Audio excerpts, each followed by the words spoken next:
Welcome back to Psychedelic Divas. I'm very much looking forward to our conversation today.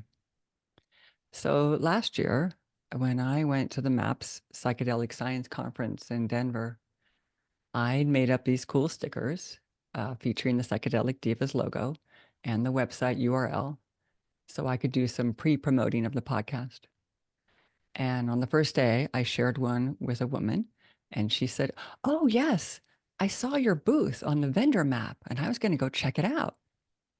And I had to tell her, nope, that's not me. I don't have a booth. But I immediately scanned the vendor map to see who she was talking about. And that's how I discovered today's guest, Melissa Whippo of the Deva, not Diva, Collective. Of course, the words Deva and Diva have similar meanings. Deva meaning divine being, and Diva coming from the Latin of the feminine divine or goddess. So I had to meet the founder of the Deva Collective and see what she was all about. And as soon as I met her, it was like we were old friends. And that's the beauty of the feminine: open, welcoming, collaborative. So we discovered we both live in the San Francisco Bay Area, and we exchanged info. And I have since gotten to know Melissa at some psychedelic gatherings that I co-host, and it has been a joy to get to know her better. So who is she? Melissa Whippo is a licensed psychotherapist and certified yoga instructor, integrating Western psychology with indigenous plant wisdom. She specializes in individual and ketamine-assisted psychotherapy, particularly for perinatal mood and anxiety disorders. Melissa has taught at UCSF School of Medicine, co-founded Afterglow Postpartum Support, and she's a lead trainer in psychedelic-assisted psychotherapy. She's a published writer and researcher, and she's passionate about her nonprofit, the Deva Collective, dedicated to women's health and psychedelics, with fiscal sponsorship from MAPS, which means y'all can donate to her. Melissa, thank you so much for being a part of Psychedelic Divas. Thank you so much for having me. It's really a joy to connect with you in this way. And fun to reminisce about meeting you Yes. under those horrendous fluorescent lights at The the horrendous convention. fluorescent lights, but there was actually quite a community that was hanging out Yes. there at that exact moment in time. And I think that was probably happening quite a lot for you throughout your MAPS experience. It was. I don't think I've ever talked so much in my life. So, Yeah, but yeah. well, I'd love to dive in and start with your invaluable Mhm. work with Mhm. providing women with postpartum support, which is such Mhm. an important time period. Can you Mhm. tell us how you got started with that therapeutic focus? Yes. I started working as a social worker at UCSF actually in 2007. And when I started that job, I was working as a pediatric liver transplant social worker in the hospital. Wow. And I was very newly pregnant with my now 16-year-old son when I started that job.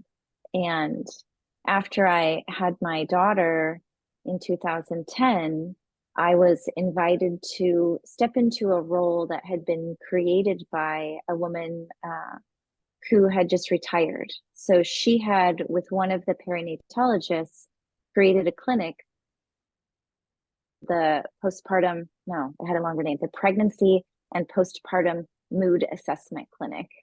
And it had been going for a while. And so I transitioned into this role, and I was expected to get trained and learn everything that I could discover about perinatal mood and anxiety disorders, because a lot of people talk about postpartum depression, but it's really just not depression. And I discovered so much during my 10 years with that clinic that um, it's so much more than postpartum depression, and that there are certain precursors that we can discover during someone's pregnancy and even their fertility planning that might support them along the way. That's Oh, wow. certain.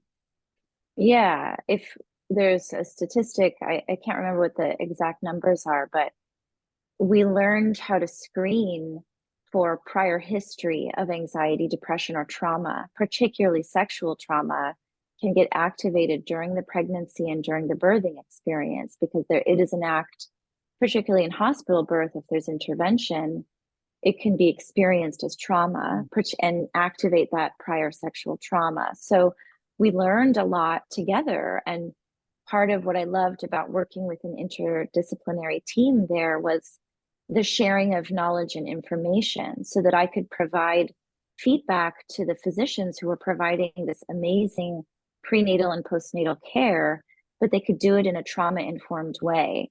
Or they could call me into a case that somehow, because a lot of people are not honest, there's so much stigma around being a mom and having any kind of mood disorder or problem of any kind, really. I don't know Sure. where it comes from that we're supposed to be.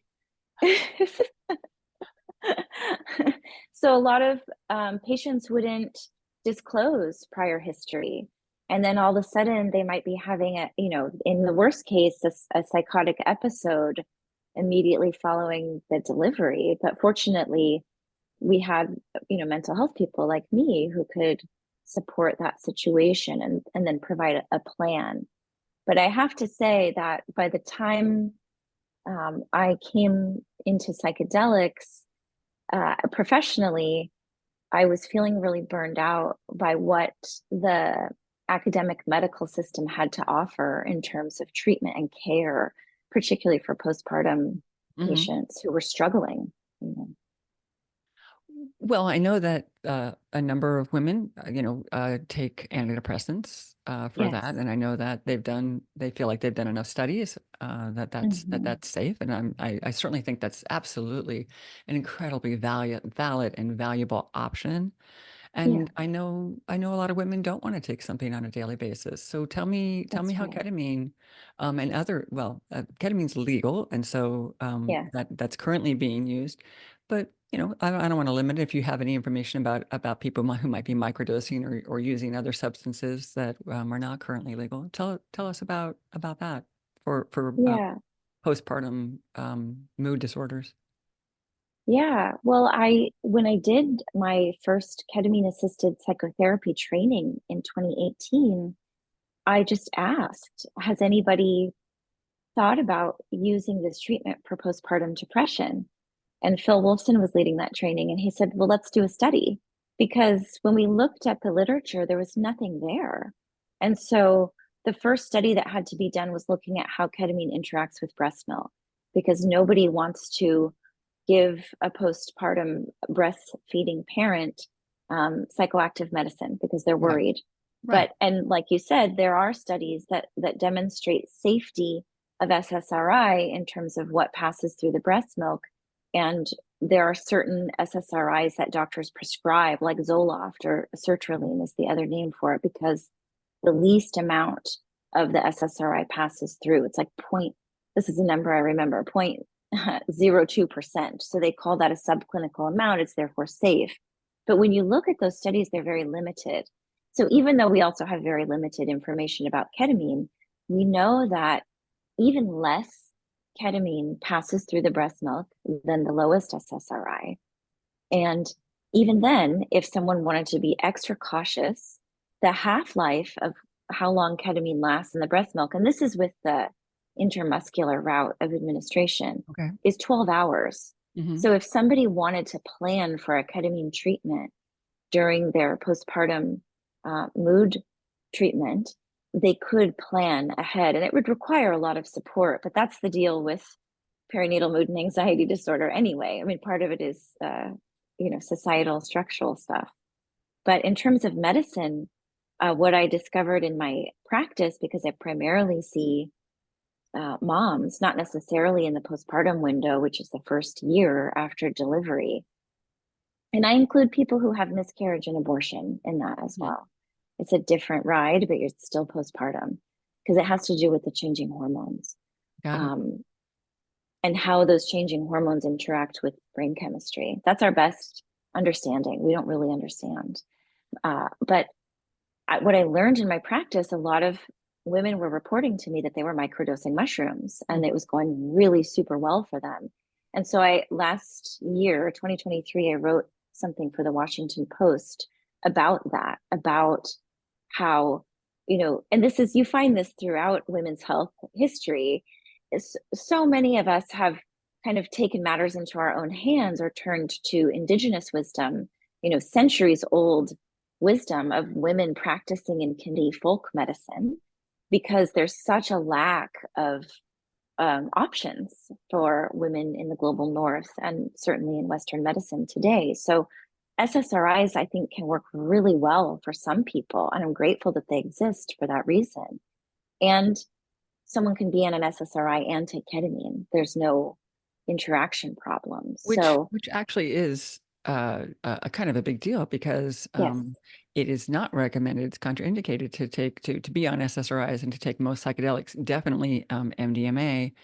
right, But mostly the SSRIs will be dominant, and they will say to the psychedelic, "There's no space for you here," and the neurotransmitters get out, and the impact it can be very muted. yeah, With MDMA can actually lead to it's not that common, but you can actually have serotonin syndrome where you're getting too much serotonin in the system. So, the fact that ketamine exactly. plays nicely with SSRIs is a big deal. It is, and particularly, when we're talking about access, because if we can publish enough information, this is why the studies are so important, then maybe, right now, racemic ketamine, generic ketamine is being used off label. The only FDA designation is this Spravato product, which Hmm. actually cannot be administered to a lactating patient.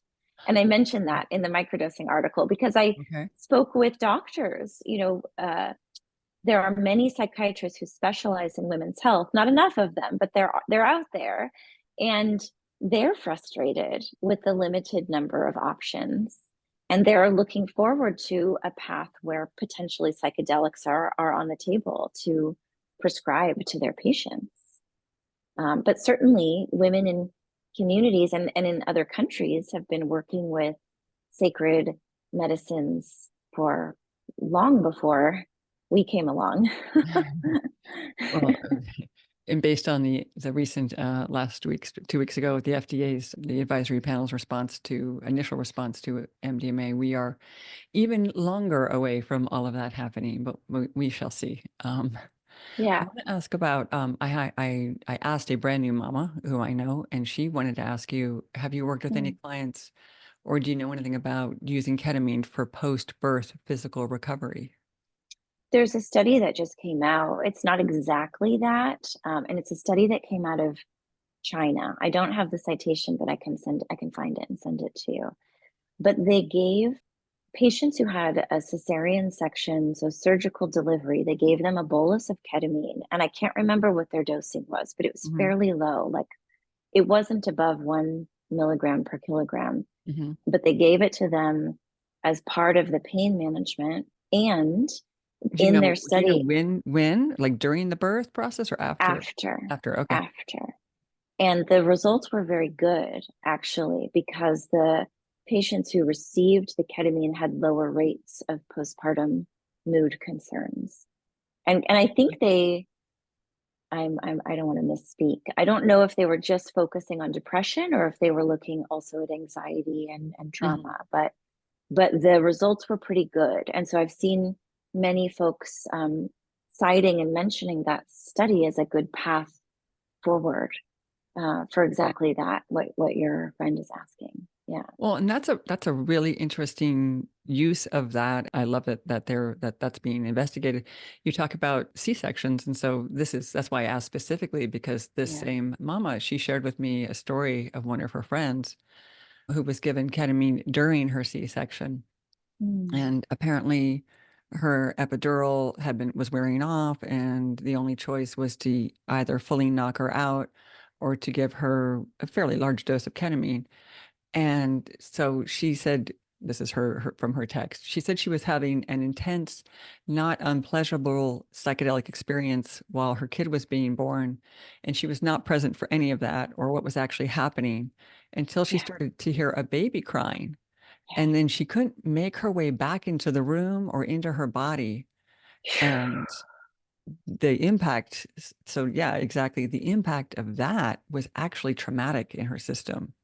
Yes. And she wished that she had been briefed and prepared for how disconnected and emotionally vacant she would feel for hours afterwards Yeah. because of the Yeah. dissociative properties of the ketamine, which was, was a Mm. huge bummer for her to miss out on the first few hours of her child's life. Yes. And she was not prepared for any of that. So that's why I Yes. share this story, because she said it would have Yeah. been very different if she had been provided some of that information. And And I think even some that's guidance. Yeah. right. Like Um, during, so like because we yeah. can help guide people back to their bodies, Hmm.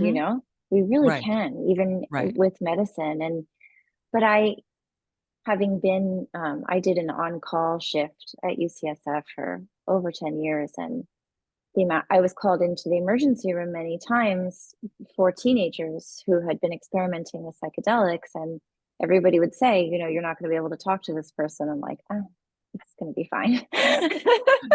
Not worried. I've been there. But it's not, it's still, within the Western medical paradigm, a lot of researchers want to take the tripping out of the psychedelic treatment. Like, let's, Exactly. right. Right. And so Yeah. there was no container for her to have. She could have had a very different experience. She didn't, that can be repaired, certainly. But yeah, what a bummer to, Yeah. that's how she It was started. Hmm. a huge bummer as part of her birth experience. Yeah. And also, just I mean, if you can just imagine, I mean, you and I have both are both familiar with ketamine, and you can imagine sort of Hmm. being down at this bottom of this place. And she said it was like her baby was way up there, and there was no, like she couldn't get to it, which is sort of, like It's heartbreaking. yeah, it is. It's heartbreaking. Hmm. And Um, it's a little bit of a setup for the, like, that's her entrance into motherhood. Like, right, yikes. right, exactly. It's hard enough.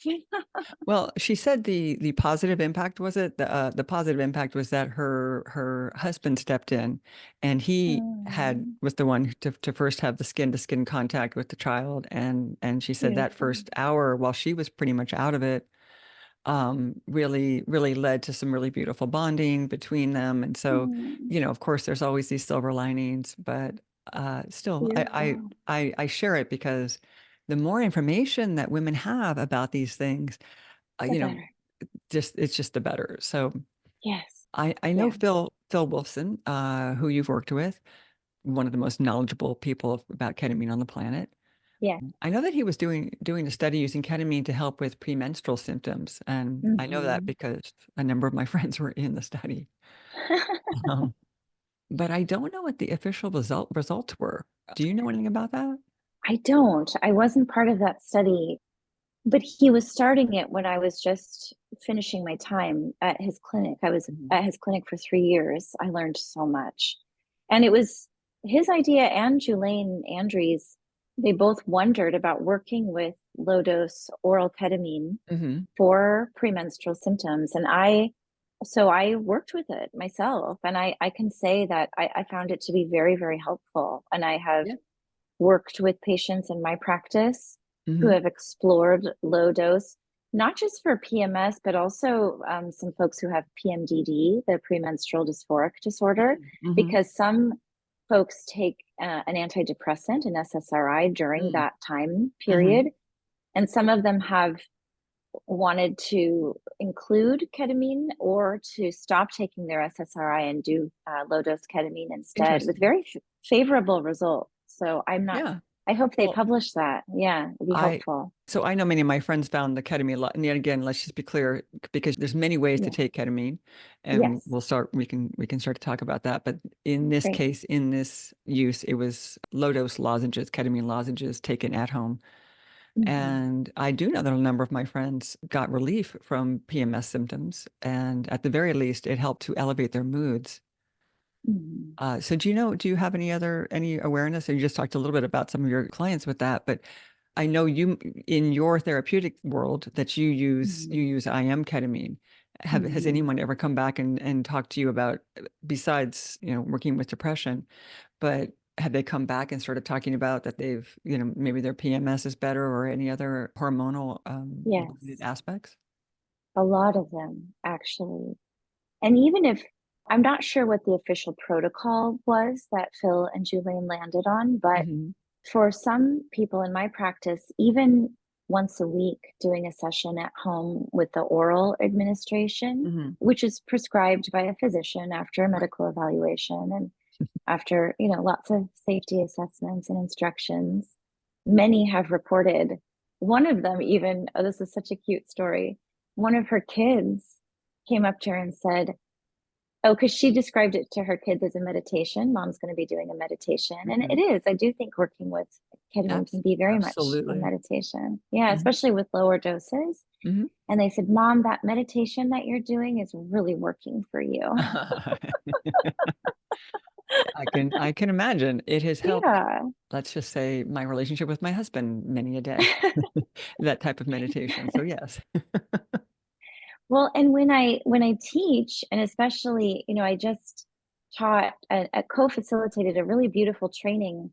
It was an advanced psychedelic psychotherapy training that I taught with Sunny Strasberg and Lauren Mhm. Taus. And Sunny is really skilled with low dose ketamine and IFS therapy. And Dick Right. Schwartz was there too. It's Yes. wonderful to watch them do a demonstration. And there's something Hmm. about ketamine in particular that just, I mean, Dick Schwartz doesn't use the word defenses, but that's what I'm more classically trained. And Yes. so for me, part of what gets in our way are our defenses, and they're here for good reason, but the ketamine just allows us to soften a little bit. So whether it's just that extra, a lot of hormonal issues go with rage. People don't talk about rage, but Hmm. there is something, postpartum rage and also the rage that comes with PMS and Hmm. PMDD. And I have felt this in perimenopause, and it's kind of shocking because I'm a pretty even keeled person, like a lifelong yoga practice and meditator and all the things. And yet it feels like an intrusion. And I've had so many people share with me that the mood changes can feel like an intrusion. And the ketamine is really great at just kind of softening that a little bit that I've experienced personally. And many, many people in my practice have reported back to me. So, and working, with under supervision of a physician, I work with the best physician, Jack Gillian in Oakland, and just really careful supervision of how it's going, Hmm. making sure there's no adverse effects, just tracking, what Right. people are doing, paying attention to it, what's working, and because Paying it's attention different to it. every time. Yeah. Without question. Later on, I want to go deep into exactly how you're doing your therapeutic practice, and then what people can, how to vet. So I'm gonna Yeah, circle back to that, but I want to stay in sure. this on this women's health thing because it's so often overlooked. I know back when I was bleeding, it always seemed like I could trigger the start of my period if I did psychedelics. I mean, I wasn't trying Mm, to, but and mhm, that of course meant that my cycle was due right around that time. mm, But so I'm not saying that psychedelics created the bleeding or, breakthrough bleeding, but they did seem to trigger the start of my cycle if it was due. And mhm. so it always felt like it was impacting my hormonal system. Now, Oh, very much uh, so. I'm just saying that's my observation, not a medical Mm, statement. But mm, I think it would be interesting to focus psychedelic research on women for that reason, not to mm, avoid research on women for that reason. mhm, So, mhm. because of course, so much of the research leaves women out because of our cycle, because That's it right. can skew results. But can Mhm. we use psychedelics to impact our hormonal regulation? I think those would be interesting studies, even if they were more complex due to the incredible hormonal variations from person to person. Yes, and we're learning from what's coming out with the FDA stuff with MDMA is how tricky it is to, part of my prayer and intention with Deva Collective is let's open up how we do research. Hmm. That the double blind placebo controlled study has been the gold standard, but that is very much based in Western medicine, the global North, which is all Right. based on the white male body. So it does leave women out of a lot of the research. And what Right. I have seen in my teaching and training is that the way that is kind of globally accepted, go big with dosing, is actually not always the best thing for the female body No. because of the changing hormones. And I personally have experienced, particularly with ayahuasca, that medicine's impact on my hormonal system in pretty Mhm. astounding and significant ways. Yeah. And that I've anecdotally heard from other people as well with that medicine. And our first study is going to be is an observational study. We have an IRB that we're in revision with because we're working with another Schedule 1 medicine, San Pedro. The active ingredient, as you know, is mescaline. Yep. And it's not an investigational new drug study. We're not there yet. Please donate. We don't have the resources to do an investigational new drug study yet. But I'd like to validate more of the observational studies because there's a lot of wisdom in the community in the folk medicine ways. And Pam Kriskow, whom you know from Roots to Thrive, Mhm. she has a large catalog of people who've volunteered their information. And that's what we're going to be looking for, Mhm. that bodies who are in perimenopause, who microdose San Pedro, what have they observed? What do they notice? What's their protocol?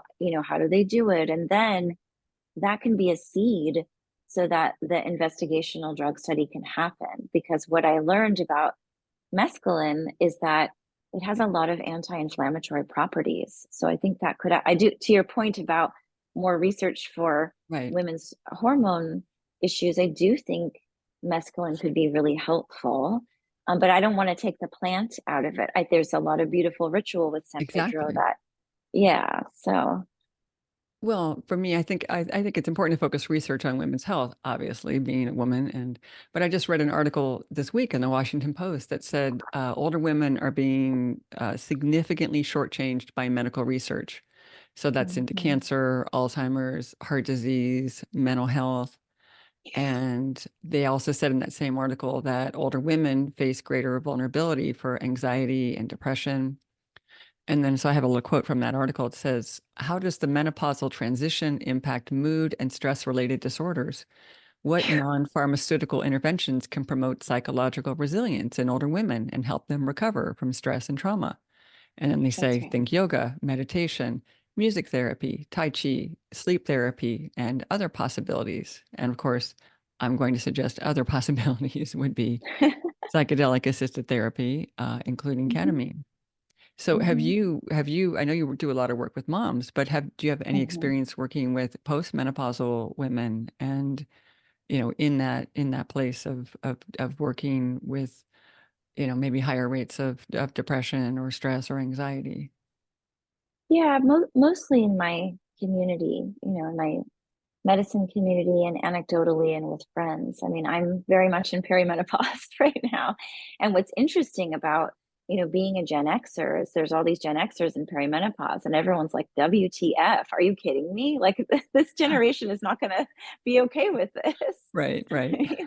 When I went to my GYN, she offered me an antidepressant and I said, no, thank you. So it is a discovery for sure. But the women that I've worked with in my practice who are in perimenopause or post do find a lot of benefit from Mhm, ketamine, but from other psychedelics as mhm. well. There's a Right. lot of folk medicine wisdom. Even I'm sure you're familiar with Susan Weed's work and other practitioners, but in terms of herbalism, I have such a wonderful teacher, Francisca Santibanez, who, supports me to find other resources and to work with different non-psychoactive plants that can support this transition. And there's, a growing body of practitioners who are looking to focus on this work, working with Mhm. plants and working with herbalism and working with really tried and true folk medicine ways that I have personally found very helpful and that anecdotally I've seen in Yeah. my practice and in my community, people find And very helpful.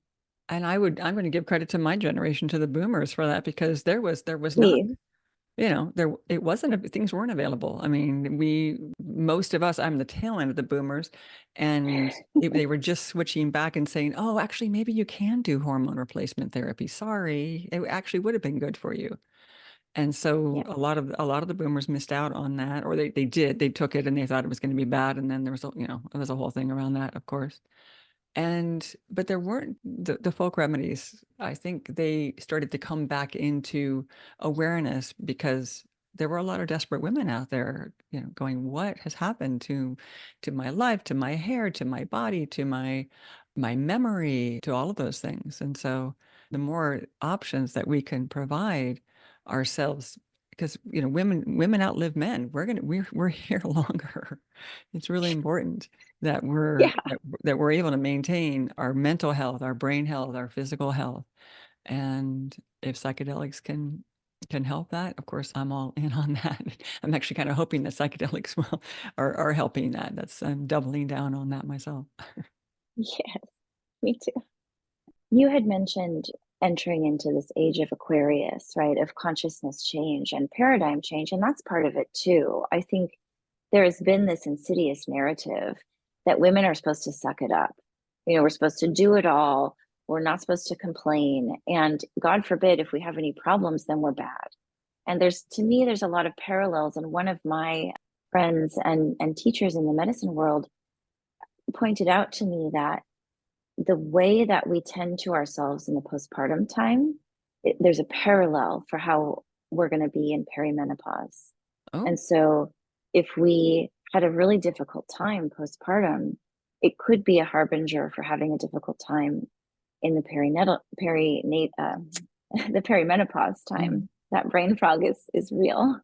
And the menopause time, right? And it's similar, like identity shifts and not feeling like ourselves. And 10 years in the OB clinic, I literally heard the same phrases. It was astounding.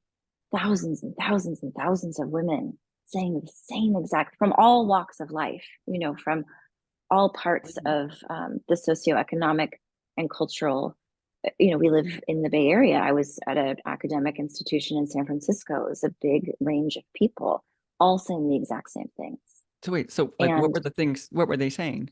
oh, I'm not cut out for this. Hmm. This isn't what I thought it was going to be. Why doesn't my partner understand what I'm going through? Why Hmm. does everyone expect me to be happy? Why Hmm. am I not bonding with my baby? Hmm. Why is this so hard? I sometimes, why do I feel like I hate my child sometimes? I want to run away. I fantasize about getting in my car and driving away. My child would, the worst, this gives me the chills. My child would be better off without me. Yeah. Yeah. All the same stuff. I'm not good at this. I'm not Right. cut out to do Right. this. As if we are supposed to, I mean, and that we talk about that. Oh, it's the most natural thing in the world. You'll immediately know. And I mean, I have not had kids, but I have watched my friends struggle with this, with those statements that you just said. Yeah. Yeah. Those are more the reality than, oh, gosh, this is the most natural thing I've ever done. And I know exactly what to do at all times. I've never heard a mother say that. Well, there's no handbook. I Well, there's remember, a there's a bunch now, but we don't. I don't recommend any of them, frankly. I mean, I do love Ina May Gaskin's work. She wrote Spiritual Midwifery, but she was writing at the same time as Stanislav Grof. And, he claims to be the only person talking about this stuff, but she was talking about it at the same time in 75. She was saying birth is psychedelic, giving Hmm. birth is psychedelic. It's Hmm. completely psychedelic. And I Yes. remember reading her book before I gave birth, and I was like, oh, this is funny. Yeah. And then I gave birth, and it was so psychedelic. I was like, oh, I get it. I can imagine. As a matter of fact, I It's I I, I wild. I did imagine it once in an LSD session. I could see, of course, I'm making this up because I have not given birth, but I could see it in this session. All of a sudden, I was in like an Alex Gray painting, the paint, and I was like, you're seeing that psychedelic vision of the person giving birth, and I went, oh yeah, I can see where all the energies are coming in. The veils Mm, are shifting. There's that opening from one side to the other. I could get a sense of esoteric, beyond worlds, mm, impact of such a moment, if you could tune into it. But we're not, yes. we don't teach women to pay attention or to really even to open to that sort of awareness. No, and it's not really part of the medical birthing process. And no shade on the No. on Western medicine. There's a lot of what I mean, women can give birth now that maybe never could have even conceived. There's a lot of wonderful things about it. And, it's still based on this capitalist patriarchal thing where we don't really acknowledge someone's experience. I can't tell you how many women told me that their birth was traumatic, and the doctors are like, I don't get it. I'm like, well, it doesn't matter because we have to listen to what she's saying. Right. And I think, listening to thank you for sharing that about that time with LSD. And it occurred to me as I was listening to you that, you've been born. You are part of a lineage of women who has given birth going back all the generations. So you actually do have a cellular experience of giving birth in you, in your DNA, Well, right? it's interesting that you said that because in that session, I was mourning. I could see. So you wanted me to tell a Ralph story, a Ralph Metzner story. Please. So this was a this was it during a Ralph Metzner guided meditation one evening, and we were working with lineage, and so he was saying, so we had already worked with the lineage that we had come from, our mother's side, our father's side, and the ancestral lineage and the DNA that had created us. And Mm, then now he was working forward and saying, okay, so now look at any children that you might have. And then he realized that not everybody in the room had children. He said, or perhaps if you're an aunt or an uncle, or and so at first I looked out and I saw my barren field, and I went, oh yeah, I don't think I'm going to have kids in this lifetime. And I was still I was it was still young enough, it was a possibility, but I kind of just felt the truth of that. And then he mentioned about having like being aunt or uncle, and I looked next door at my sister's barren field, and I went, oh yeah, I don't think she actually signed up to have kids this lifetime either. wow. And so then I actually mourned that in that session, Mm-hmm. that wasn't going to happen this lifetime.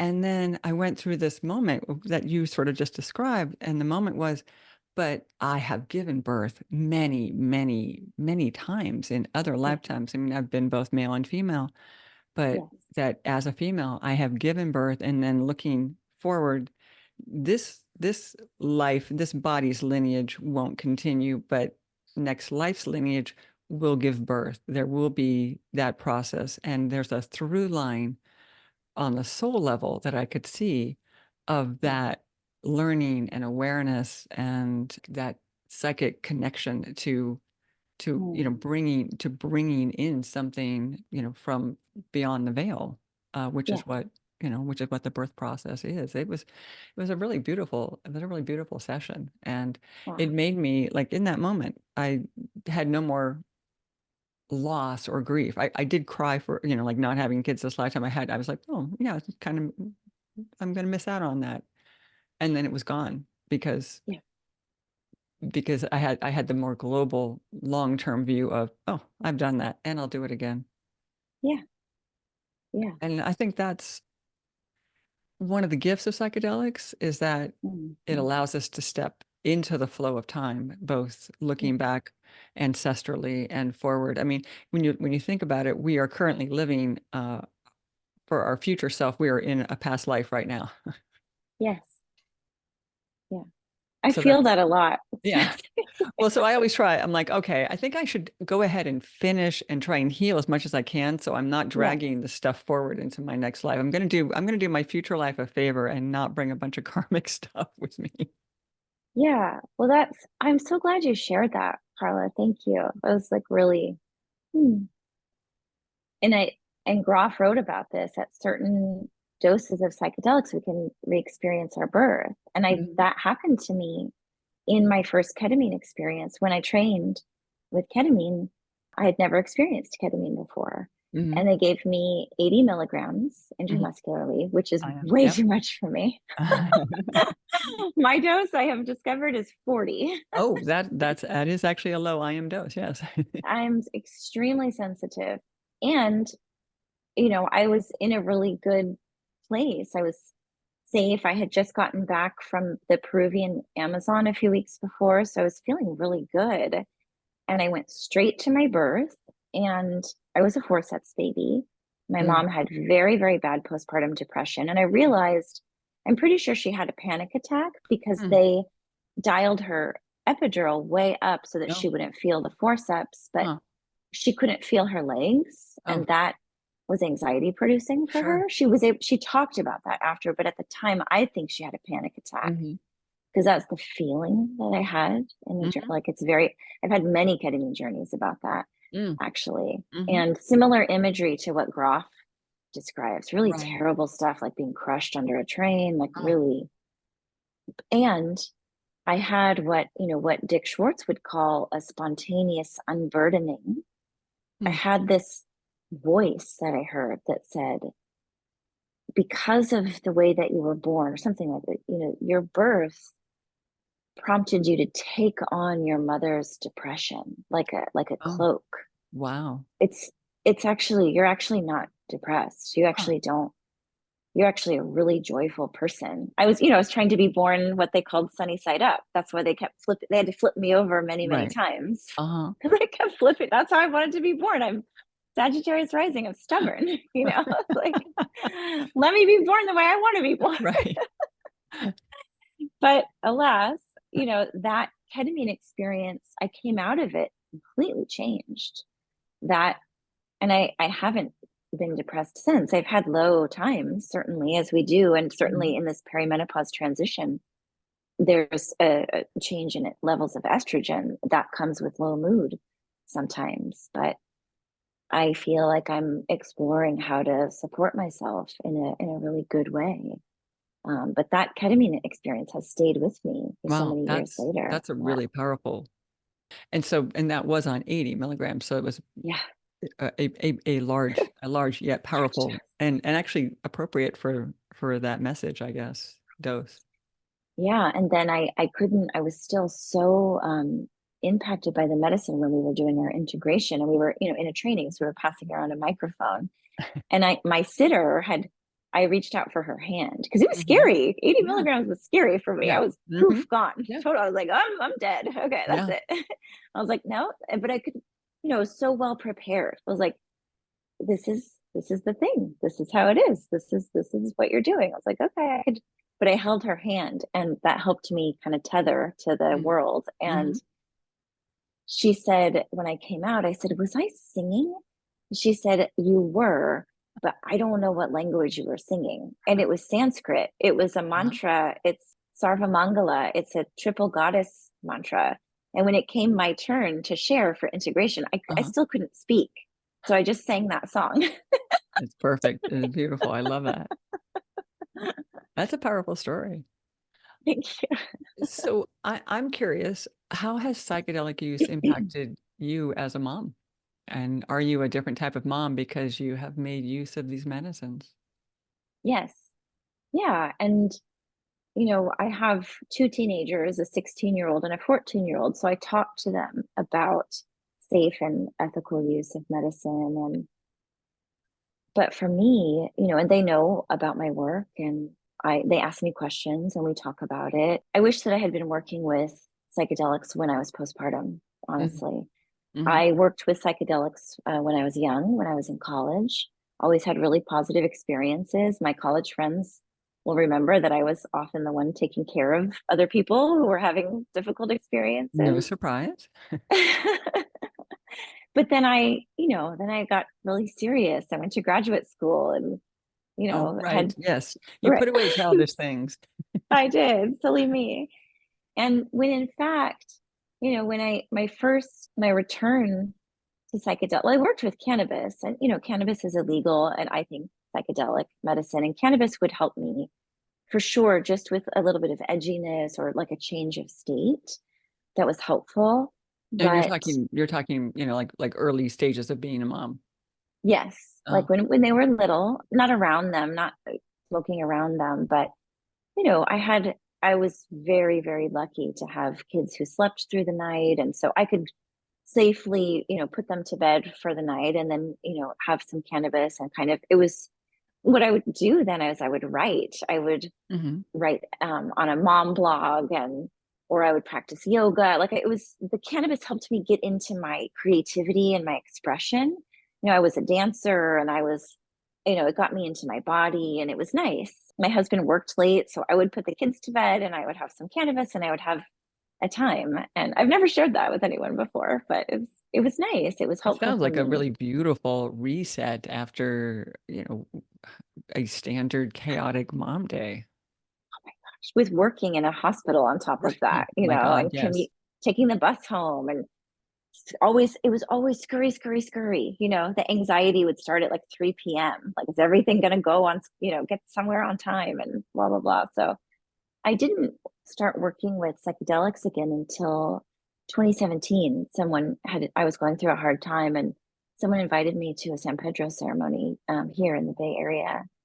And it was profoundly healing for me Mm. and life changing, and really helped me along my path as a mother, because I was a single mother at that point. I was in the process of divorcing my children's father, which was a really hard thing to go through. And I felt like it healed me in a way that psychotherapy, I really started to understand the limitations of psychotherapy. And I was a therapist, and I've been a therapist for 20 years, but for those of us, working with medicines, I think there's a lot of unlearning that we have to do as psychotherapists, to be a lot more receptive. And if we're working with medicine, to be trusting of the medicine, to really view the medicine as an ally, as another party in the relationship, in the field.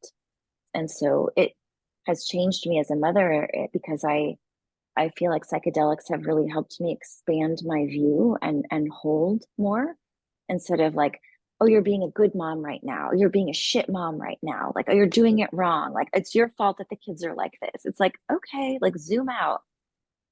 And I work intentionally. Most ayahuasca ceremonies that I have sat in, I have visitations from all of my children, Mm. and Hmm. feel like I'm Yes.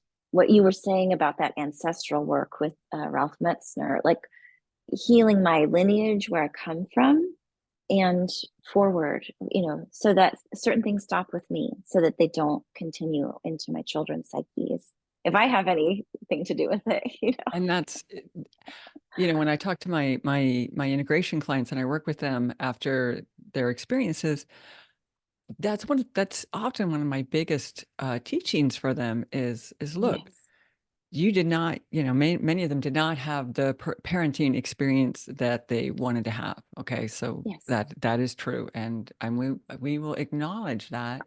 But then you yes, look back ancestrally, but like, but what happened to your parents? Let's honor yes, that. yes, And it's this sort of crap mountain of stuff that's flowing down. And yes, many of my clients are stopping the flow of that crappy yes, mountain of ancestral trauma. And they're not perfect parents, but I have this idea of like their wings are spread and they're sheltering their children from all of that.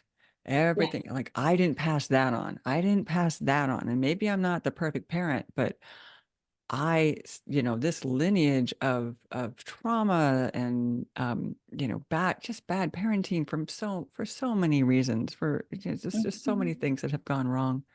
mhm, And then that's our gift, that yes, as much as possible, that we're lessening that for the next generation.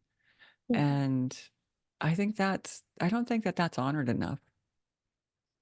no. That's why I mean, I've met so many wonderful people in this field, like you, and people like Rebecca Cronman in New York, and Eve Simonson, who are, and Michaela De La Maico in San Diego, who are working with talking about parents and sacred medicines, and the benefits of safe, ethical psychedelic use for parents, and how that can be helpful. Or Glauber with Chacruna just wrote a piece about it. Really beautiful, intentional work. And again, we talk about, there was a lot of conversation at that conference last year about being bridge builders. How do we honor indigenous knowledge from the South, from the East, from the North, and bridge that with the world that we live in today? And how do we do that in a good way? And a lot of it, that's why I love the survey approach to research. Let's pay attention to what people have been doing for a really long time. Let's document it with permission, You with, mean let's not in a start from good way. scratch? Exactly. Yes. And let's not be exploitive Right. either, right? Yeah. Like poor Maria Sabina. Like, let's not repeat the mistakes of the past. And that's something that I think, young people really have a lot to learn from our elders, and I feel like I'm a young elder in training, and I want to Hmm. be a good elder. And Right. that's Right. something that I can share with my kids, Yeah. because nobody talked to me when I was a kid about what it meant to be a good elder, or that is something meaningful to aspire to. I grew up, it's such a youth obsessed culture. Right. Oh, So I love grew up. that. It still exists. It's still, yeah, we're still in We're it. still But in I it. think there's more conversation around the importance of elderhood and listening to our elders, like Lynn Twist and other, profound people who have been Yeah. chugging away one foot in front of the other. And learning from so many different lineages. So, Yes. well, so I said I wanted to circle back to talking specifically about your therapeutic practice using ketamine, Sure. and we've certainly have Mhm. said some very positive things about ketamine and other psychedelics in this conversation, but I do want to provide an asterisk around ketamine that I think is Mhm. critical for my listeners to know. So, Yeah. first of all, ketamine is not a classic psychedelic. It's a Mm-mm. dissociative anesthetic, Yeah. and it's used medically. We've been talking about its medical uses. It's used Mhm. in humans and animals, in Mhm. surgery and other uses, and that's why it's legal. And overall, Mhm. it has a fairly high safety profile. Although, Mhm. and here's the list, it's not Mhm. the whole list, but it can cause nausea, increases in blood Mhm. pressure, memory loss, respiratory depression, hallucinations, which of course, that's one of the side effects we actually like. We're like, yes, we're going for that side effect. But long-term use and ongoing high dose abuse can cause Yeah. permanent bladder damage and other Yeah. organ damage. And I know Mhm. some of the party crew, and they abuse it regularly, and they're finding a Yeah. variety of medical complaints, and that Yeah. includes troubling bladder issues. So Yeah. I want to call that out for anybody who's like, "Hey, this ketamine stuff sounds cool." Is that it has a dark side, and in addition, Yes. unlike classic psychedelics, ketamine can be addictive. Oh So, yeah. I want people to be aware of all of these things. Mhm. This dark aspect of it needs to be respected. People need to watch their Mhm. dosing. I don't Mhm. think it should be used every day, even if that's your prescription. And I Mhm. think that we're just beginning to see the impacts of uh, long-term daily use because people have only Mhm. had ketamine, daily lozenge prescriptions for maybe the last 15 years or so. It's a Mhm. fairly, maybe 20 years, I don't know. So we're just Mhm. starting to maybe see the long-term Mhm. impact of low-dose ketamine and, yeah, don't really know yet. Um, That's right. so we're while it is a this while this medicine has been around a long time, this new use of it is still we're still guinea pigs. So I just need to say all of that. That's my little soapbox. Um, Yeah, thank you. so given Mhm. that, tell Mhm. us tell us how to use it the safest, highest use way. How do you Yeah, use it with your clients? yeah. Thank you. Thank you for that also. I think it's really important. Um, my favorite route of administration is the intramuscular. So an injection, usually in the upper arm. The bioavailability is something like between 97, 99, 98%, something there. It's pretty good.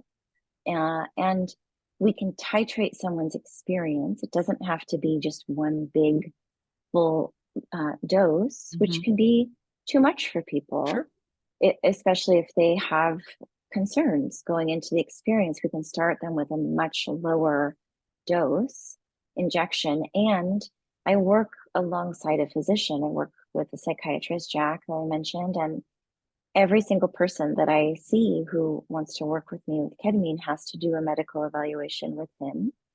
And there are certain contraindications. I recommend that people read Raquel Bennett's paper about ketamine and bipolar disorder, because there is a way that you can very, very safely and carefully work with benefit with this medicine, with this disorder. But that's where if you're a therapist, you have to be working with a physician or a nurse practitioner, preferably a nurse practitioner. Well, they have to have their Schedule 3 license.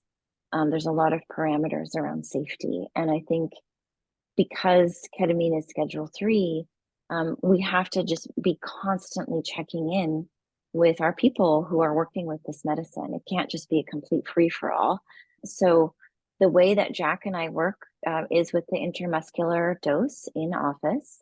And so he checks people's blood pressure before, during, after. And we have a pulse ox monitor as well.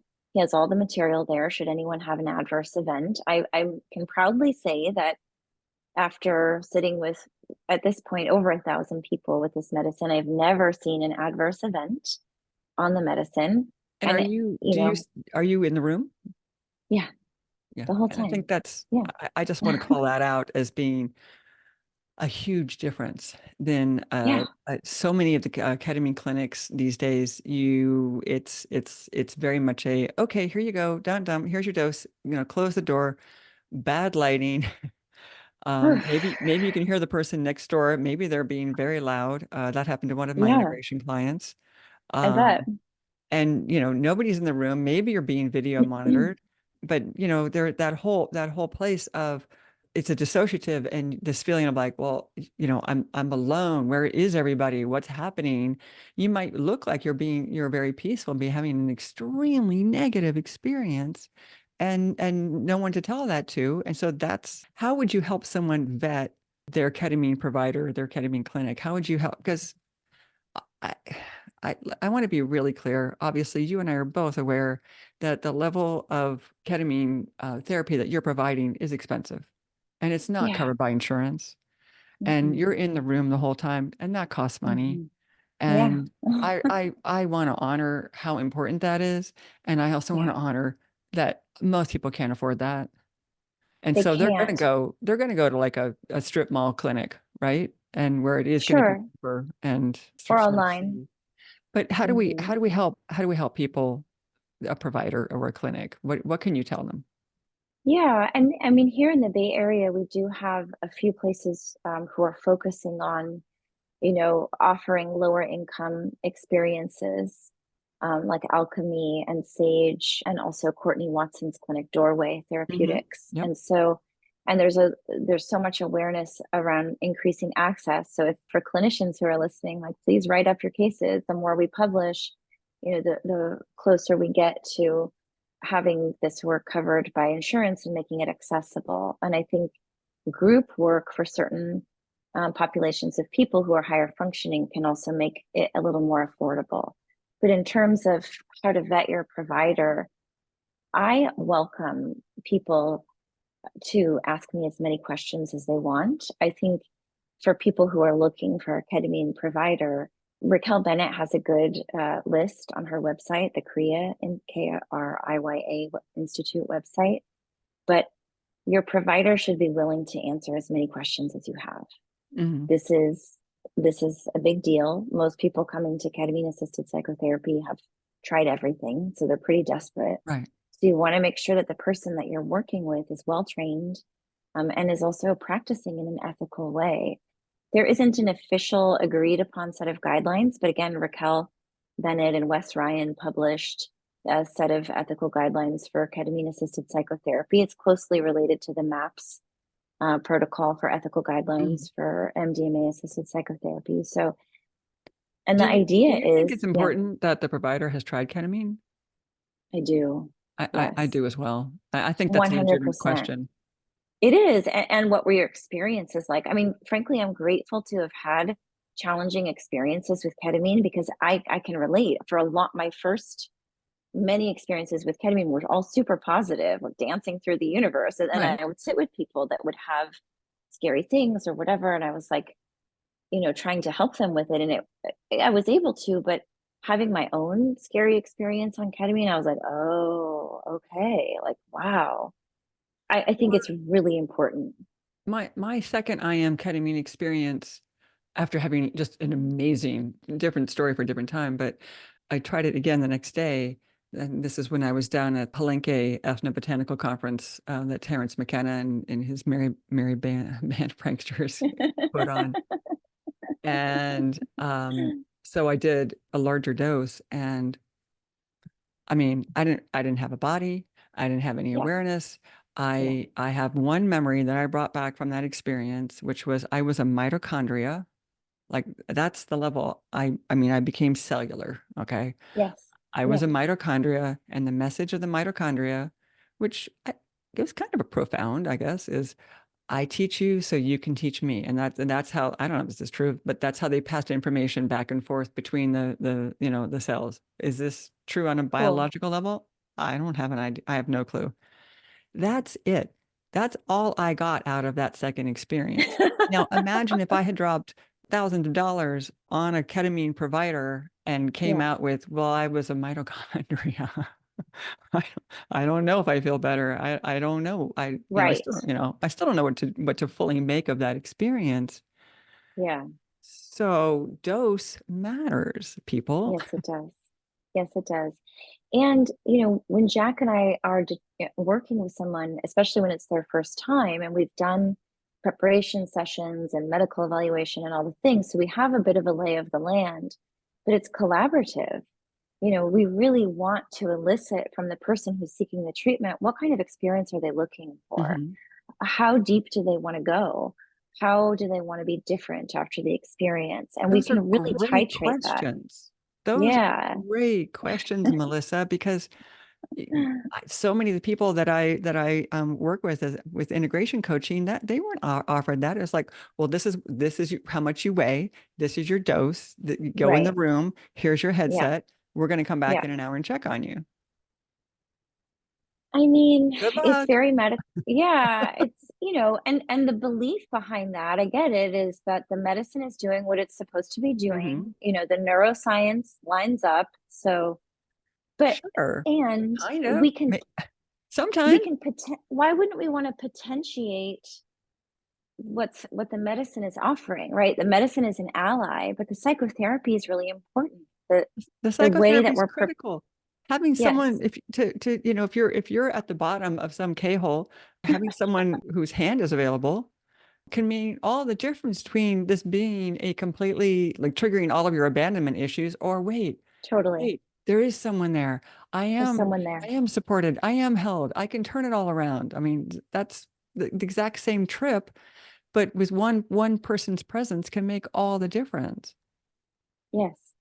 Even today, I was in a session with someone I've been working with for a while, very positive experiences. And inevitably, at some point during the session, the question comes up from them. What's happening right now? I don't know what I'm doing. Am Right. I supposed to be doing something? Yeah. And I'm able to use my voice Uh-huh. and our relationship, and they're always reassured. And I Yes. just say very Yes. simple things and I offer some reassurance, Hmm. and they're like, okay, got it. And they can get back to the Right. journey Right. because they know that they're okay, Right. right? It's okay to be lost if you know that Yes. there's someone, right next to you who has a map. Yes. And And so and that gives you that you're like, okay, why don't I don't need to look at the map, but I'm going to go get lost for a while. But you do have a map, right? I can get out of here. well, it's a round trip ticket, right? Yeah. That's how I like to prepare people. Like, we don't know where you're going to go. We don't know Mhm. how far, but I promise you're coming back. It is a round trip, and planting that seed before Yeah. somebody ingests medicine is really important I that because yeah. right? I It's a think round that's a trip ticket. totally beautiful thing to say for anybody who's about to go Yes. into any kind of guided psychedelic experience. It's like it's a Yes. round trip ticket. You'll be back. Yes. You know. Like it or not, you're Yeah. coming back. Some people don't want to come back. I've had many Some people people don't want to come that back, ketamine, but there is the all those people medicine is like, where Is it always going to be like this? Did I break my brain?"